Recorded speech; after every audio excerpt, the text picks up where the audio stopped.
Tyson Fury versus Joe Joyce if he relinquishes the belt. Ooh. So, hey, Chris, David, putting that face. I'm a fan of Joe Joyce, so I'm interested to see what you say about that. So, we'll come to you first then, Chris, as you look like you're a Joe Joyce fan. I like Joe Joyce, but what we've got to remember, he's probably about the same age as us. First of all, isn't he? I think he was one of these guys. He hung around the amateur system for too long, and you can see it. You can see it in his performances. And I think he was wanting this elusive gold medal because he thought, if I get that gold medal, I'll be able to buy, or write my own paycheck when I turn pro. Warren's done okay with him. We've just slagged Frank Warren there in the show. But he's actually done okay for him. And beating Dubois, I didn't think he had it in him to beat Dubois, so I bought into the hype of Daniel Dubois. So, if the two happened, though, to me, if you watch Joe Joyce against even like one of his great performances against Bermain Stavern, he's still slow, he's still cumbersome. You can see the punches come in, his footwork's dreadful. He doesn't look like he's a one-punch hitter, but he's concussive, and he grinds people down. But he looks like he's walking, fighting in slow motion. It would be. Remember when Fury went over to Vegas and knocked out the Jim and Tom in 2 rounds or so? It would be that type of fight. I think. I think that Fury would have no fear of him whatsoever and just walk right through him. And Fury isn't a big puncher, and I'm not a Fury fan, but I could just see him walking right through Joyce and grinding him down and stopping him within 6 rounds. Yeah, I'd argue that one about him not being a big puncher. I've always debated that because, he put Wilder on his arse a few times. Fury being a big puncher. Yeah. Who are you measuring him against? Well, I think for Fury, I think he's pure size of him. You would expect him to be concussive and a one-punch knockout artist, and he just isn't. I think under Sugar Hill, maybe we were going to see him become more of a puncher. And you look at the last 2 performances. And at one point he tried to walk through Wilder, certainly in the second fight. Working to the body and working to the head. Fury is one of these guys who's intelligent as a boxer, isn't he? And because of that, the intelligence, the fastness of his hands, because he has got fast hands and incredibly skinny legs as well, so he can actually move quite well. That all doubles up on the punch power when he's moving inwards to guys. But I think when he's boxing on the back foot, that's when he's most comfortable sometimes, Fury. And I think that because of that, it maybe takes away a little bit of his punch power. And he can ride a shot, can't he? Boy, he can ride a shot. Well, he's got great recovery powers. When you see what happened, Steve Cunningham put him down and you're thinking, God, what's going to happen to you when you step up? But what happened when he stepped up against the biggest puncher in heavyweight history? He got up. So his recovery powers are second to none. So he might not have the greatest chin, but he's got the greatest recovery powers, and that is something. Yeah. I've grown to like him. I didn't like him at first, Fury. I didn't like him at first. He's not far from you as well, so be careful. Andy, moving on to you. Yeah. Yeah. Just around the corner, in fact. Anyway, Andy, what do you think? I'm going to disagree with Chris a little bit in that Joe Joyce has got a really, really good chin. I don't see Fury walking through him. Fury plays with him, in my opinion, just because of how robotic and how slow Joe Joyce is. But Joe Joyce gives 99% of heavyweight fighters hell for 12 rounds because of what he does and the way he fights. That ramrod of a jab is as big a punch as a lot of backhands from fighters. I don't think he has a lot other than that, if I'm quite honest. The last fight, I can't remember the guy who was fighting, the little fella. Do you remember? Takam. How many times did Takam hit him? And Takam's a tiny fella. Yeah. He shouldn't have got anywhere near Joe Joyce with that. With the jab. Joe Joyce has got a world-class jab. That's one thing he has. Maybe the best jab in heavyweight boxing. But Takam, I can't remember how many shots he landed. He landed a lot of shots. He did. And he was landing a big overhand right. Trouble at times. Yeah, he did. So if Takam can do that to him, what's Tyson Fury going to do to him with his movement? And also, Tyson Fury's got just as long a reach as Joe. Yeah. I agree with you, Andy, and everything that you say. I genuinely do, and it surprises even me that I think that Fury would walk through him. But the only reason I think Fury would walk through him because I think he has got a chin of granite, Joe Joyce, because he's a massive, big slabby meat, isn't he? Really, he's a huge guy. The only reason I think is if Tyson Fury opens up, I don't think Joe Joyce has got the mentality, the know-how, the ring intelligence to get away from it. And I think that Fury walks in with absolutely no respect for him. And when he gets the opportunity, once he's softened him up, he just opens up. And you could see him getting stopped on his feet. And that's kind of how the fight goes in my head when I think about it. Yeah, Chris, I've said this a few times. I've said it on previous shows with Andy. I almost think Joe Joyce gets penalised because it's not the greatest boxing style to watch. You talk to boxers who have sparred him, and they say it's an awful technique to have to handle. Yeah. It's awkward. And like you say, he keeps him on the end of that jab. And look what that jab did to Dubois. It dismantled him. Yeah. So, it sickened him, didn't it, really? It was by the end of it, it was his choice to stay down, and rightly so, because he was injured, and he was severely injured. But the jab was sickening him. You could see it. Yeah. And I tell you what, he just keeps coming as well, don't he?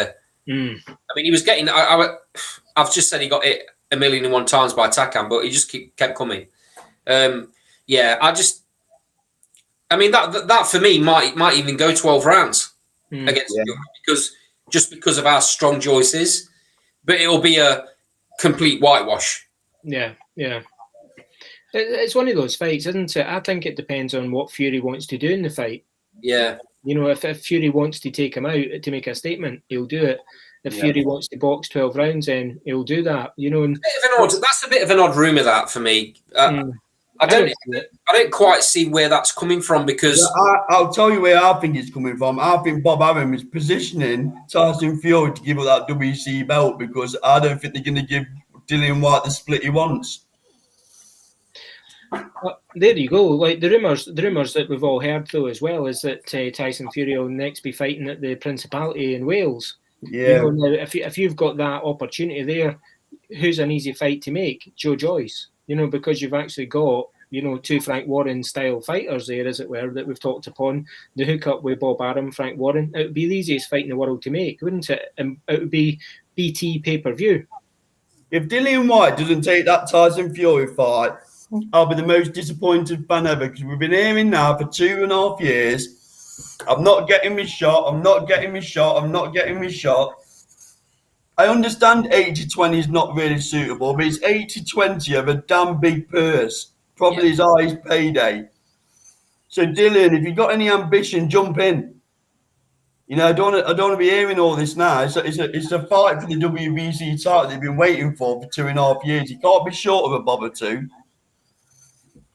So I don't understand it. Just sign the contract.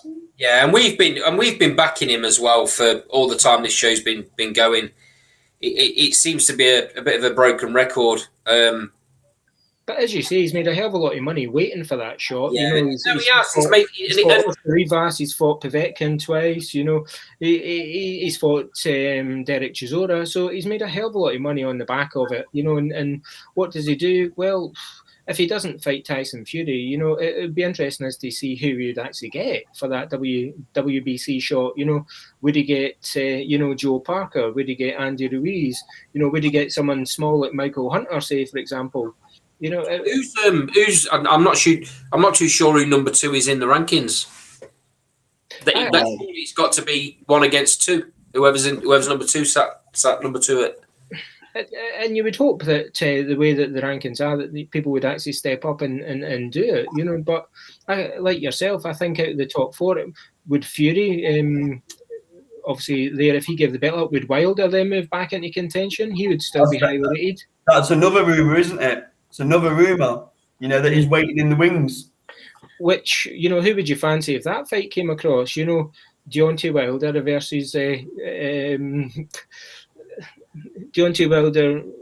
Dillian Whyte. We've seen Dillian Whyte spark twice now, by Povetkin, and Povetkin set him up beautifully, and when Joshua took him out as well, it was a very similar shot ultimately that finished it with an uppercut. So a year or so ago, I'd have said Deontay Wilder without hesitation. Yeah. The problem is now, Deontay Wilder's done. His heart's broken. I don't think he has anything left to give. Yeah. And as soon as he's put under a bit of pressure, he just crumbles. I agree with you. That's one thing Dillian Whyte will do. If Dillian Whyte can negate that right hand, the one thing he will do is put him under pressure. Yeah, I don't agree.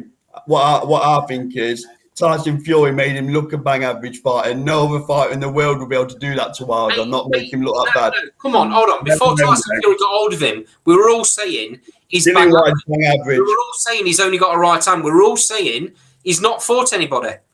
He hadn't fought anybody. See, I disagree. I'm a big Wilder fan. You know, like I travelled to Vegas to see him against Ortiz because I was so much of a fan. I thought his first fight against Ortiz was really good. I really enjoyed it. He was getting battered. I know, but like the fight was probably one of the most exciting fights in the heavyweight division for a long time. You know, the first one. What I was shocked with when I went to Vegas and seen him ringside was, you know, I thought he controlled the fight against Ortiz the second time. Everybody else was like, no, he got beat every minute, every round. I thought he controlled every single minute of that fight. Genuinely did. Wilder would not Whyte out. Would not out.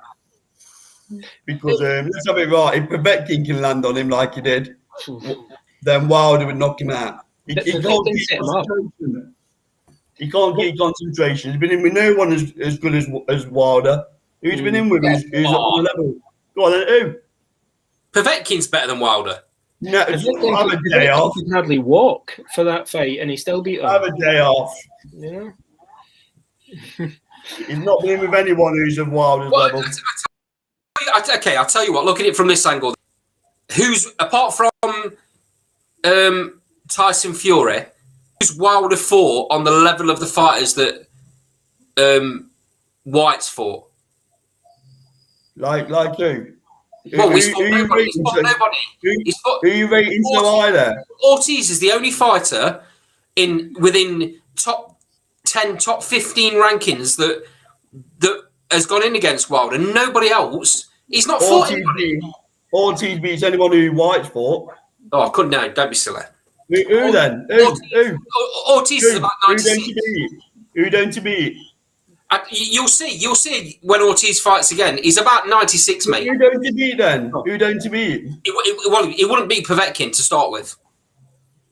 He'd beat Povetkin's gone, but he would have beat Povetkin. No, it's so limited. It's untrue. I think Ortiz is like top 6, top 7 type heavyweight in the world. I think his next fight is a howler.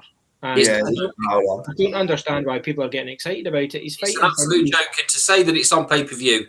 Oh, he's fighting the worst fighter ever to hold a world title. Now, I'm including some of the guys that held it in the 1980s. You know, Charles Martin, if you look at his 2 world title fights, he never landed a single punch.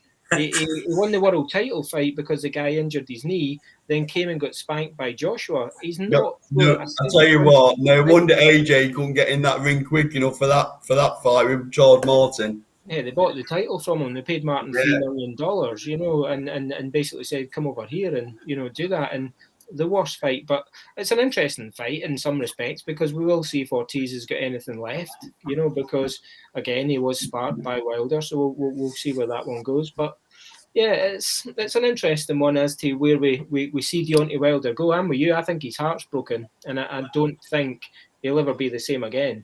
You know, and I don't even think he'll... If he didn't come back, it wouldn't surprise me. No, I don't think he will, unless it's a WBC title shot. Does he really need to? No. Certainly not, because the money that he made off those last few fights with Fury, you know, 3 fights with Fury, top of his game, the one he had with Ortiz as well, you know, yeah, he made his money on pay-per-view. He's